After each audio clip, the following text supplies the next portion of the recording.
Bienvenue, c'est Samy refait l'actu. Aujourd'hui, on va parler de plusieurs choses. On va parler des Belges. Je sais pas ce qui leur arrive, les Belges. Donc, ils ont une grosse paire de noisettes. Je sais pas ce qui se passe. Vous allez voir. Bien évidemment, ça concerne ce qui se passe au Moyen-Orient et la situation à l'Eurovision avec Israël, etc. Et tout ce qui s'ensuit. Nous avons une scène extraordinaire aux Nations Unies où le représentant israélien va déchirer la charte des Nations Unies. C'est incroyable. Enfin, faut comprendre le symbole. Clairement, ils viennent de cracher sur le monde entier et de dire que vous êtes tous nos... Hein. C'est juste incroyable. Donc on va revenir là-dessus, on va réagir. Il y a aussi une manifestation ignoble de la part de la LFI et de Rima Hassan. Une manifestation ignoble, donc on va voir cette chose-là, vous allez voir, hein, c'est gênant. Et donc, on va revenir aussi. Il y a aussi une vidéo de plus de 10 minutes, ça risque d'être un peu long, où c'est un survivant des camps qui s'exprime sur la situation actuelle. Et ça aussi, c'est très intéressant à analyser. Et donc, on va voir la réaction à l'Eurovision des autres participantes, de la Grèce, de la Finlande, du monde entier, par rapport à la prestation israélienne. Donc vous allez voir, et encore une fois, je le répète, il ne s'agit pas de... Et c'est pour ça qu'il faut faire attention à ceux qui essayent de diviser le combat contre la Palestine. Il y a des gens, par exemple, qui tombent sur les Algériens pour la Palestine. Vous allez me dire, c'est bizarre, mais les Algériens ont toujours soutenu la Palestine. Les Palestiniens, d'ailleurs, le savent très bien. Mais ils essayent de diviser. C'est volontaire, c'est des agents sionistes qui essayent discrètement de... non, même l'extrême droite, je ne parle pas de l'extrême droite sioniste, hein, mais l'extrême droite a toujours soutenu la Palestine, hein. Vous pouvez en être sûr, hein, vous pouvez regarder. Bref. Donc on va analyser un peu tout ça. On va beaucoup rigoler, hein, malheureusement, parce que de toute façon, il nous reste plus que ça. Hein. Il nous reste plus que ça, les mecs. Il y a plein de sujets, malheureusement, et c'est pour ça que j'ai fait une scène secondaire, parce que je peux pas tout traiter dans cette chaîne-là. Avant ça, je vous invite à vous abonner, vérifier que vous êtes bel et bien abonné de temps en temps, parce que parfois YouTube vous désabonne. Laissez un commentaire, un like pour le référencement de la vidéo, me rejoindre sur les réseaux sociaux et également sur mes chaînes secondaires. Une fois qu'on a dit ça, on va pouvoir démarrer. Alors, pour comprendre ce qu'il en est de tout ça, il y a eu un vote symbolique en faveur de l'adhésion des Palestiniens. C'est symbolique. Ils ont fait un vote pour savoir si la Palestine... Mais c'est pas vraiment symbolique. Je vais vous expliquer. Ça permet de voir qui est contre, qui s'abstient, et ensuite ça permet aux institutions telles que l'Algérie...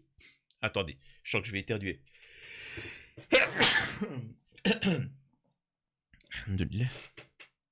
Attendez, parce qu'il y a toujours le petit frère ou la petite sœur qui arrive après. Non. Non, mais bon, ça va arriver, je pense, après. Donc, je disais.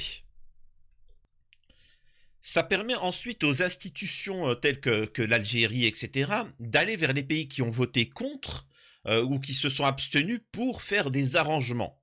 On peut s'arranger au niveau du gaz, on peut s'arranger économiquement, régler certains problèmes en échange. Vous décidez de reconnaître la Palestine comme un État de droit et ainsi de suite. Donc ça, cet avantage-là. Ce qu'il faut comprendre, c'est que tous les pays, attention, il faut pas non plus être idiot, mais tous les pays qui ont voté contre, si la population a une possibilité de mettre pression sur le gouvernement, il faut qu'ils le fassent. En France, Dieu merci, ils ont voté pour la reconnaissance des Palestiniens, mais continuent de livrer des armes. Donc c'est pour ça que la France a un combat, les pro-palestiniens ont un combat à mener en France parce qu'on participe. Mais bon, je vais y revenir sur ce sujet. Donc je vous lis l'article et tout va en découler. Un vote s'est tenu ce vendredi 10 mai aux Nations Unies pour se positionner sur une demande d'adhésion des Palestiniens. Un scrutin purement symbolique en raison d'un veto américain. Bon, il n'y a pas que le veto américain, mais bon. Attendez, je vais juste mettre pause là, voilà. Provoquant la colère d'Israël, une majorité écrasante de l'Assemblée générale de l'ONU a jugé ce vendredi 10 mai que les Palestiniens mériteraient d'être membres à part entière de l'organisation, leur octroyant quelques droits supplémentaires à défaut d'une véritable adhésion bloquée par les États-Unis. Je me suis tenu des centaines de fois à cette tribune, souvent dans des circonstances tragiques, mais aucune comparable à ce que mon peuple vit aujourd'hui, a lancé l'ambassadeur palestinien à l'ONU, Riyad Mansour. Je répète. Euh, je me suis tenu des centaines de fois à cette tribune, mais jamais pour un vote plus important qu'aujourd'hui, historique, a-t-il ajouté, la voix serrée par l'émotion. Cette résolution aura un impact important sur l'avenir du peuple palestinien, même si en elle-même, elle ne rend pas justice à l'État de Palestine, qui reste observateur, a ajouté l'ambassadeur des Émirats arabes unis, Mohamed Issa Abou Shaab, au nom des pays arabes. Alors, un statut d'État non membre observateur. Face à la guerre à Gaza, les Palestiniens qui ont depuis 2012 un statut d'État non membre observateur avaient relancé début avril leur requête de 2011 réclamant de devenir un État membre à part entière des Nations Unies. Pour aboutir à une telle initiative nécessite avant un vote de l'Assemblée générale à la majorité des 2/3. Une recommandation positive du Conseil de sécurité, mais les États-Unis y ont mis leur veto le 18 avril. Même si l'Assemblée générale ne peut court-circuiter ce veto, les Palestiniens ont décidé de se tourner vers ces 193 membres d'État, prouvant ainsi que sans le veto américain, ils auraient la majorité des 2/3 nécessaires pour valider une adhésion. Donc en fait, il n'y a plus qu'à régler ce problème de veto américain. Et là, hop, on y est. La résolution présentée par les Émirats arabes unis, adoptée par 143 voix pour, 9 contre et 25 abstentions, constate que l'État de Palestine remplit les conditions requises pour devenir membre de l'ONU et devrait donc être admis à l'organisation. Elle demande ainsi que le Conseil de sécurité réexamine favorablement la question. Et espérons, parce que nous avons l'Algérie qui siège dans ce Conseil, qui a mis énormément de pression et d'ailleurs qui a été remercié par les instances palestiniennes, contrairement à la gauche française. Vous voyez de qui je veux parler. Espérons que si l'Algérie peut proposer derrière des arrangements avec les États-Unis et ainsi de suite pour qu'ils acceptent, c'est pas grave. S'il faut faire des sacrifices, on les fera. Si ça permet que nos frères soient libres. Mais les États-Unis, qui s'opposent à toute reconnaissance en dehors d'un accord bilatéral entre les Palestiniens et leurs alliés israéliens, ont prévenu vendredi que si la question retournait au Conseil, ils s'attendent à un résultat similaire à avril. C'est pas grave, faut y aller, faut continuer. Un précédent, on pourrait se retrouver dans une sorte de boucle diplomatique funeste avec l'Assemblée qui appelle de façon répétée le Conseil à accepter l'adhésion palestinienne et les États-Unis qui mettent leur veto, a commenté Richard Gowan, analyste à l'International Crisis Group. Dans cette perspective, le texte octroie sans attendre, à titre exceptionnel et sans que cela constitue un précédent, une série de droits et de privilèges supplémentaires aux Palestiniens à partir de la 79e session de l'Assemblée en septembre, excluant sans ambiguïté le droit de voter et d'être membre du Conseil de sécurité. Cette résolution leur permettra par exemple de soumettre directement des propositions, ça c'est bien, et des amendements sans passer par un pays tiers, ou encore de siéger parmi les États membres par ordre alphabétique. Cela me rend malade. Même si ces mesures sont largement symboliques, Israël, dont le gouvernement rejette la solution à 2 États, a fustigé la résolution.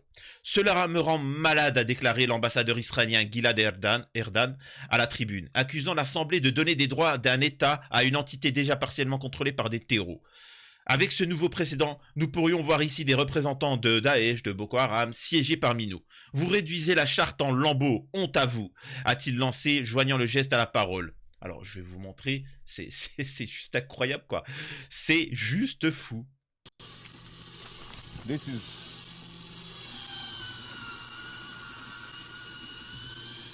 You are shredding the UN Charter with your own hands. Yes, yes, that's what you're doing. Shredding the... Déjà, c'est pas méchant. Alors, il y a plusieurs analyses à faire. Déjà, ça c'est une déclaration de guerre au monde entier. Là, ce qu'il vient de faire, c'est une déclaration de guerre à plus de 193 pays au monde. Mais bon, j'ai envie de te dire, on ne déclare pas la guerre à des pays soumis, sous domination. Mais derrière, il y a aussi le fait ils ont l'habitude d'utiliser des gestes comme ça. Vous savez, c'est comme l'autre qui montait une fiole. L'autre, il montrait une petite fiole, etc. Ensuite, il vous met ça, il vous met une petite étoile. L'autre, il vous avait mis un dessin avec une bombe. C'était Netanyahou. En fait, c'est que de l'imagerie parce qu'ils ont tellement l'habitude d'être condescendants avec leurs soumises que c'est ce qu'ils font. Ils ne peuvent pas s'adresser humainement d'adulte à adulte parce qu'ils vous considèrent tellement comme des êtres inférieurs qui vous font des petits jeux comme ça. Donc voilà, c'est du Cyril Hanouna, quoi. Hein. C'est pas de l'analyse politique bien poussée. Les États-Unis qui ont voté contre avaient également largement exprimé leurs réserves sur l'initiative. Les Américains estiment toujours que des mesures unilatérales à l'ONU et sur les terrains ne permettront pas d'avancer vers une paix durable. Je le répète et j'insiste, je sais qu'il y en a beaucoup que ça choque. Les Palestiniens, je vais vous parler comme au nom des Pakistanais, mais je vais vous parler au nom des Palestiniens. Les Palestiniens ne demandent pas d'aide humanitaire. Ils ne demandent même pas d'armes. Ils demandent juste une seule chose. Que l'Occident arrête d'envoyer des armes, de l'argent à Israël. C'est tout. Le reste, ils s'en occupent. C'est-à-dire que quand bien même c'est du David contre Goliath, quand bien même ils ont tout un stock d'armement, etc., les Palestiniens demandent juste que ça soit un minimum équitable. C'est-à-dire qu'ils veulent bien choper un mec qui est armé, surarmé, etc., et qui sont en infériorité de tous les côtés. Ils veulent bien faire ce combat-là. Mais par contre, ils peuvent pas se battre contre tout l'Occident, contre la France, l'Angleterre, les États-Unis, etc. Ils demandent, le Canada, ils demandent juste un tête-à-tête. Et je peux vous assurer, rappelez-vous ce qui s'est passé avec... je sais que ça peut choquer parce que là, il y a forcément des musulmans de France qui vont me regarder et qui considèrent que Israël, c'est l'armée la plus puissante de tout l'univers, tu vois. Mais la réalité, c'est que Israël n'a pas d'économie, n'a rien. C'est-à-dire qu'ils vivent des deniers de l'Occident. Hein, c'est un sort de RSA, tu vois, un RSA full revenu universel. Ils sont bien, ils ne produisent pas d'armes. Alors je sais que dans certains pays, ils considèrent que c'est l'armée la plus puissante de tout l'univers, mais je vous assure qu'ils ne produisent pas d'armes. Hein. Il y a rien, il y a zéro. C'est-à-dire que les États-Unis arrêtent, la France arrête d'envoyer des choses. En 3 jours, l'armée israélienne, ils peuvent juste lancer des cailloux. Et là, tête à tête. Donc, je le répète, les Palestiniens demandent juste une chose, arrêtez. C'est pas reconnaissance de la tête Palestine, non, même pas. C'est juste arrêtez d'envoyer, vous inquiétez pas, tout va s'arranger. Rappelez-vous quand l'Iran est entré dans la danse, qu'est-ce qu'a fait Israël? Au secours, l'ONU, au secours, Sangoku, c'était là en mode, ils savaient plus, hein. C'est incroyable. Donc, je vous le répète, si cette guerre continue, c'est parce qu'en France, on finance. Aux États-Unis, on finance. Et c'est pour ça que les gens qui habitent en France, aux États-Unis, en Angleterre, ont un devoir.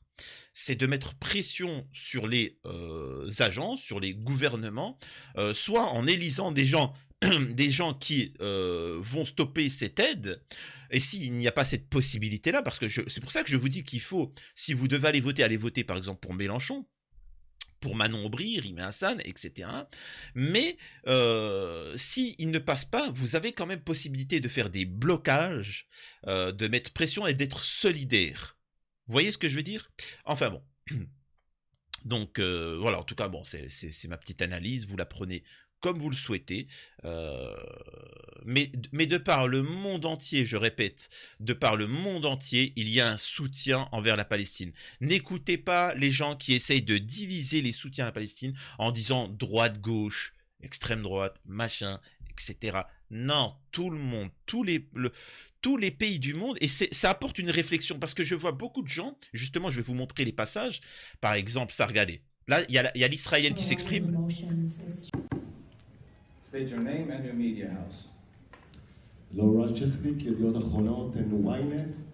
And then congratulations, first of all. Vous voyez, elle s'exprime et on lit « La candidate grecque à l'Eurovision dort pendant l'interview de la candidate israélienne. » Fait semblant. le participant des Pays-Bas se couvre le visage. Alors, je sais pas si on a la vidéo. You made it. And you know how it is. Emotions. It's truly such an honor to be here on stage. Voilà, vous voyez? Là, c'est la participante israélienne. Ça, c'est le candidat. Ce que je veux dire par là, c'est que l'humanité tout entière soutient la Palestine. Que tu sois de droite, de gauche, etc., tout le monde soutient. Et malheureusement, je suis le seul à apporter une réflexion qui m'obsède, moi. Vraiment, ça m'obsède. Je me dis, mais... Parce que je vois que les gens ne vont pas plus loin. Comment ça se fait que le monde entier dénonce ce qui se passe, que tous les peuples du monde entier dénoncent ce qui se passe? On est d'accord. Toutes les populations du monde entier dénoncent ce qui se passe. Et pourtant, j'ai bien dit et pourtant, le système politico-médiatique de ces pays-là sont prêts à détruire leur propre pays pour soutenir Israël. Mais s'il vous plaît, c'est très important que vous méditez sur cette parole. Le monde entier soutient la Palestine et le monde entier se fait déglinguer, la population du monde entier se fait déglinguer pour ce soutien. Donc, je vous dis, on est peut-être, pour ceux qui croient un peu à l'eschatologie, etc., à une période de fin des temps, et peut-être que, tu vois, je vous laisse faire vos propres conclusions. Voilà. Incroyable. Là, nous avons aussi, j'aimerais quand même montrer cette petite manifestation horrible, ignoble, de Rima Hassan et de la LFI. C'est horrible. Vraiment, regardez-moi ça. Ces manifestations contre l'État d'Israël, hein, ils oublient 7 octobre. Pas honte. Regardez-moi cette manifestation ignoble. Regardez-moi ça. Sauver Rafah. Non mais oh, c'est quoi de ça?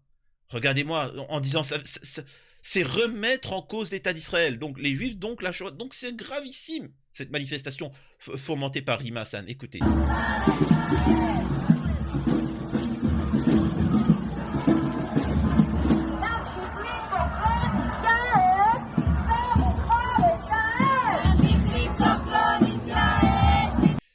Israël doit sortir de Gaza. C'est quoi la prochaine étape, hein? C'est fou.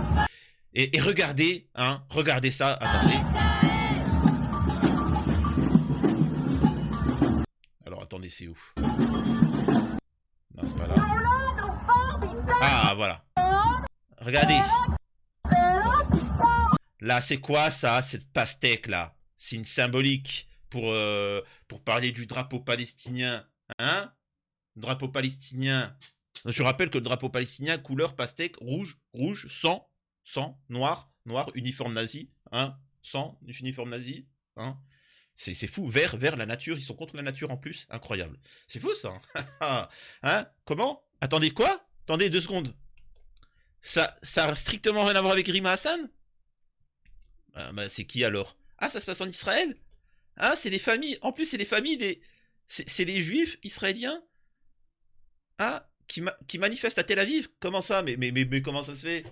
Et en plus, leur famille, il y a des familles des otages, c'est la jeunesse israélienne.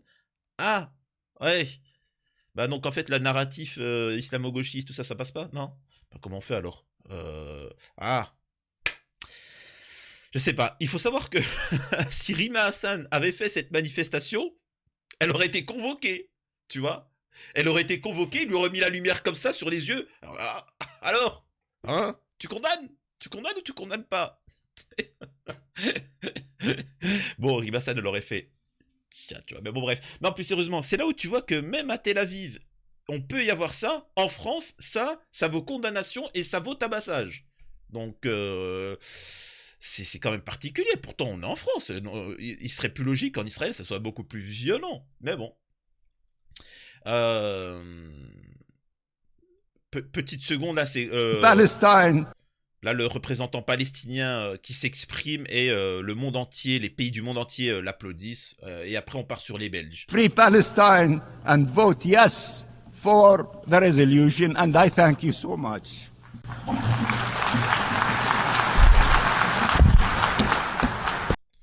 Faudra rien lâcher, hein, les gars. Hein, et ce que j'aimerais aussi faire passer comme message, c'est que il ne faut rien lâcher même après. Croyez-moi que alors, c'est pas le plus grave ce qui se passe à l'heure actuelle. Vous savez, c'est quoi ce qui se passe de plus grave? C'est avant le 7 octobre. C'est pendant les périodes où il n'y a même pas de géno. C'est compliqué, mais en fait, c'est encore pire. C'est que tu es humilié chaque jour. Tu es martyrisé chaque jour. Que ce soit des yols, des abus, des trucs de ouf qui se passent tous les jours et que personne ne parle. Là, au moins, le monde entier regarde la Palestine. Là où avant, hormis certains, je ne vais pas mettre en avant les Algériens, mais là où avant, on en parlait, mais tout le monde s'en fichait. Là, au moins, les gens prennent compte. Mais les gars, c'est rien ce qui se passe là à l'heure actuelle. C'est rien, ça. Oh, c'est rien. C'est un jour parmi tant d'autres dans l'histoire palestinienne.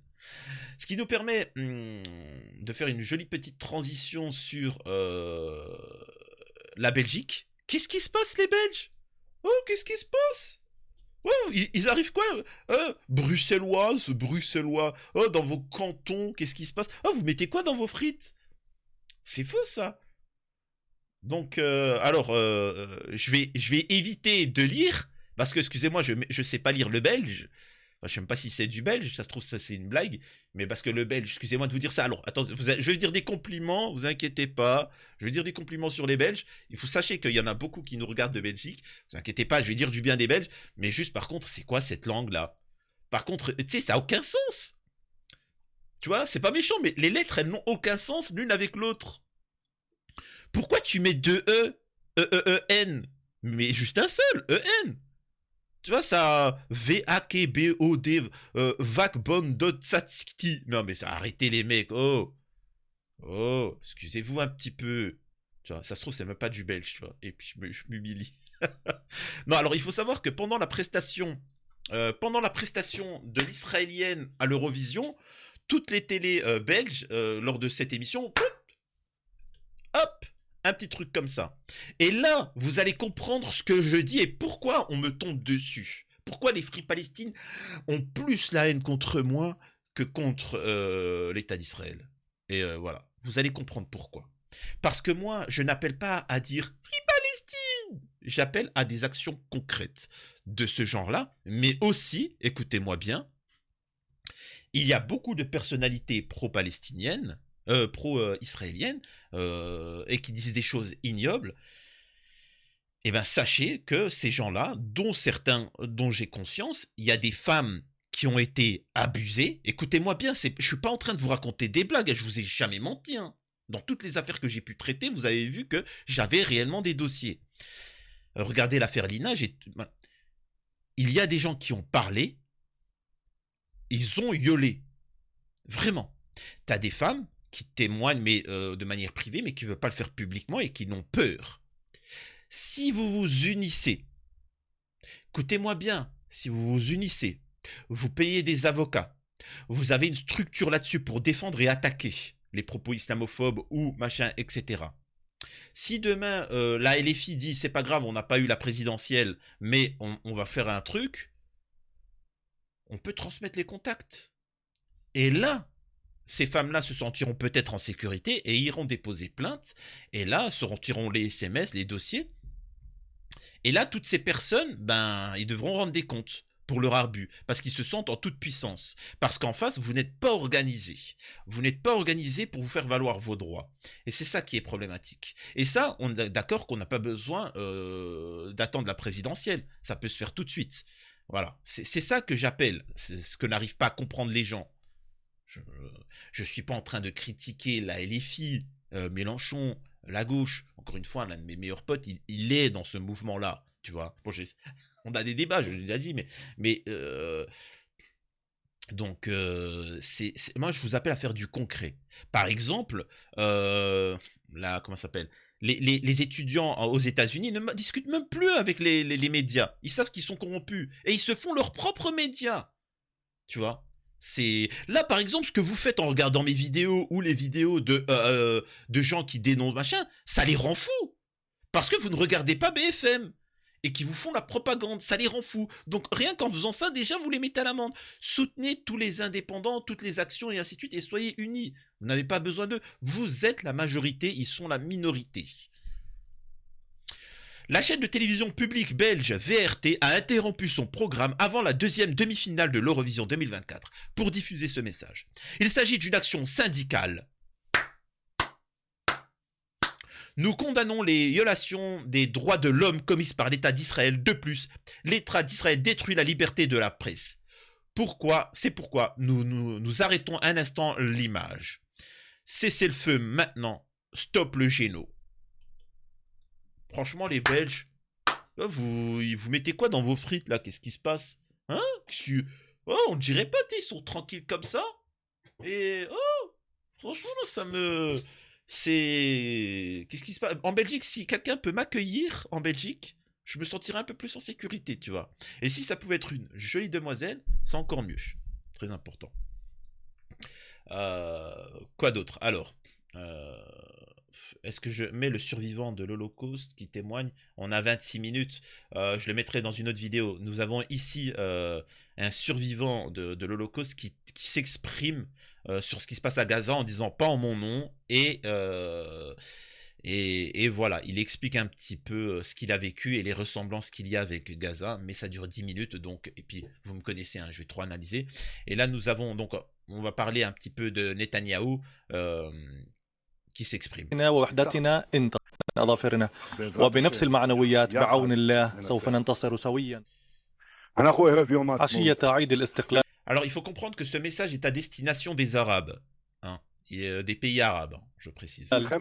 في حرب الاستقلال قبل 76 سنة كنا أقلية مقابل أغلبية لم نملك السلاح بل كان هناك حظ. Alors je sais que pour vous, Français, Belges, Occidentaux, quand vous voyez ça, Algériens, Tunisiens, quand vous voyez ça, vous vous dites c'est quoi, c'est minable, mais vraiment, s'il n'y avait pas l'Occident, mais on traite ça en 2-4-6. Mais en fait, c'est un message vraiment pour les Arabes. Le Premier ministre israélien Benjamin Netanyahou déclare à l'instant face caméra: nous sommes beaucoup plus forts et personne, je dis bien personne, ne nous arrêtera. Nous irons jusqu'au bout et si nous devons rester seuls ou nous battre avec nos ongles, nous le ferons. Et là, je peux vous assurer que dans tous les pays arabes, c'est comme ça. Oh, je fais caca dessus. mec, des Libanais, les Libanais du Hezbollah, ils vous ont des glingues. Ils vous ont des glingues. Le Hamas, ils vous ont des glingues. Enfin, tu sais, il y a un moment, soyez sérieux. S'il n'y a pas l'Occident, je répète, vous pouvez vous renseigner.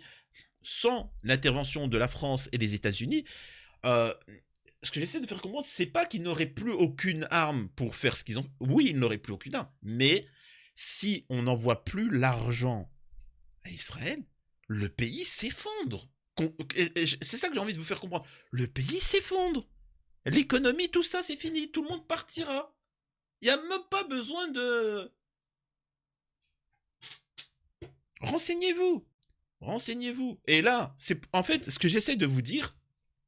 Malheureusement, certains ne prennent pas encore la morale ou ce que j'essaie de vous dire, c'est que quand quelqu'un en France fait le patriote, le droitard sioniste et qui vous sort cet argument, le problème c'est que, c'est ce que disait Soral, quand quelqu'un il est de gauche, il faut l'attaquer par la gauche. Quand quelqu'un il est de droite, tu l'attaques par la droite. Quand un patriote il te dit la France aux Français, alors que c'est un sioniste, tu vois, la France aux Français, faut arrêter de donner des... Ah mais on demande que ça nous. Moi la France aux Français, on garde notre argent juste pour fournir la France. Par contre on arrête d'envoyer à la Palestine si tu veux. T'inquiète pas, il y en a qui le feront. Mais on arrête aussi d'envoyer l'argent à Israël. On est d'accord ou pas? On est d'accord, on garde l'argent pour les Français. On n'envoie plus d'argent en France, mais en échange on n'envoie plus d'armes, on n'envoie plus rien à Israël. Oui ou non? Là il sera plus quoi dire. Tu vois? Il sera plus quoi dire. C'est aussi simple que ça. Donc, quand t'as quelqu'un qui te sort ses arguments de oui, mais la Palestine, faut arrêter de donner des aides, si tu veux, il demande que ça. Hein. Il demande pas autre chose qu'on arrête les aides, c'est tout. Hein. Mais bon. En tout cas, voilà, dites-moi ce que vous en pensez. Hein. N'hésitez pas, par sécurité, hein, aller sur les chaînes secondaires, on sait jamais si ça saute, si quoi que ce soit. À la prochaine. Merci de m'avoir écouté.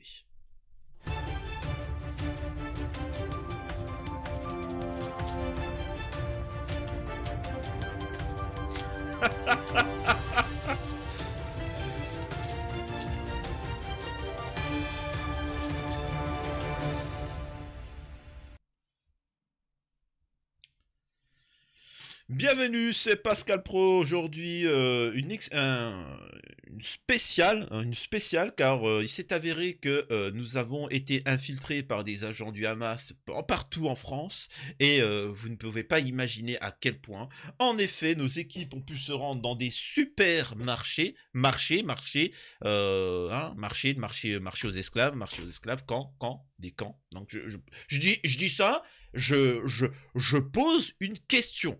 Pourquoi ça s'appelle comme ça? Mais bon. Donc, nous avons pu constater que sur les étals où on met des produits, il y a de la pastèque. C'est bizarre. C'est bizarre que récemment, depuis que Rima Hassan se présente aux élections, vous pouvez voir un nombre incalculable de pastèques apparaître sur nos étals. Pascal, non, c'est parce que on approche de l'été, et puis c'est normal, c'est la période, c'est la saison pour les pastèques. T'es en train de me dire que c'est la nature est antisémite? Je ne veux pas le croire. C'est gravissime. Pastèque, je rappelle, pastèque, symbole de la Palestine, sang, rouge sang, le sang c'est le sang des Israéliens. C'est ça que veut dire la pastèque. Le sang des Israéliens, et le noir l'esclavage, noir chambre à gaz, bien évidemment, et le vert, ça me rappelle, je suis désolé, le vert qu'il y avait autour des camps. Et ça se passe en France. Doit-on condamner? Moi, je vous pose la question. Est-on encore libre en France? Ce qui est fou, c'est qu'après, les politiques reprennent cette information-là et les pastèques vont être interdits en France. Complètement faux. Ça n'a plus de sens.